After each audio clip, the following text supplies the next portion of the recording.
Iniiwasan ngayon ng Department of Agriculture o DA na maubos ang mga lupang sakahan ng mga magsasaka habang nagpapatuloy ang urban expansion. Kaya naman bilang akbang dito, isang moratorium ang inilabas ng kagawaran na layong pigilan ang reclassification ng mga agricultural land. Sa ilalim nito, 5 buwan na hindi tatanggap ng mga bagong aplikasyon ng DA para sa pagbibigay ng LURC. Narito ang kabuuan ng report.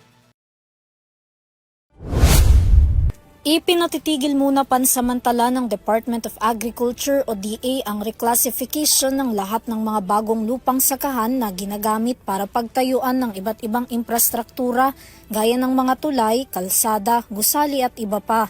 Sa bisa ng moratorium na inilabas ng kagawaran hanggang June ngayong taon epektibo ang kautusan. Ibig sabihin ipahihinto muna ang pagtanggap, pag-aproba at pagproseso ng mga permit o application para sa Land Use Reclassification Certification o LURC o pag-develop ng isang lupain.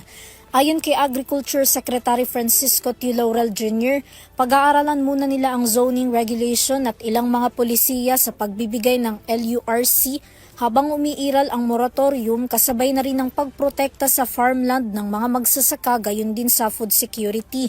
Binigyang diin ng ahensya na kasabay ng lumalaking demand sa urban expansion gamit ang mga lupaing sakahan, ang mas mahigpit din dapat nilang pangangasiwa sa pagpreserba ng mga lupa, lalo na ang tinatamnan ng bigas at mais.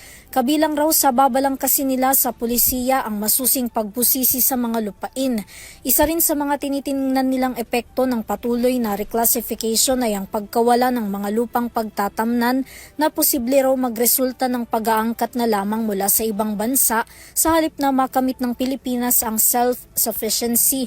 Sa ngayon, ilang mambabatas na ang nagsusulong ng batas na maghihigpit sa conversion ng mga lupang sakahan. Para sa EuroTV News, Vanessa Cleofa, sumasaludo sa bawat Pilipino.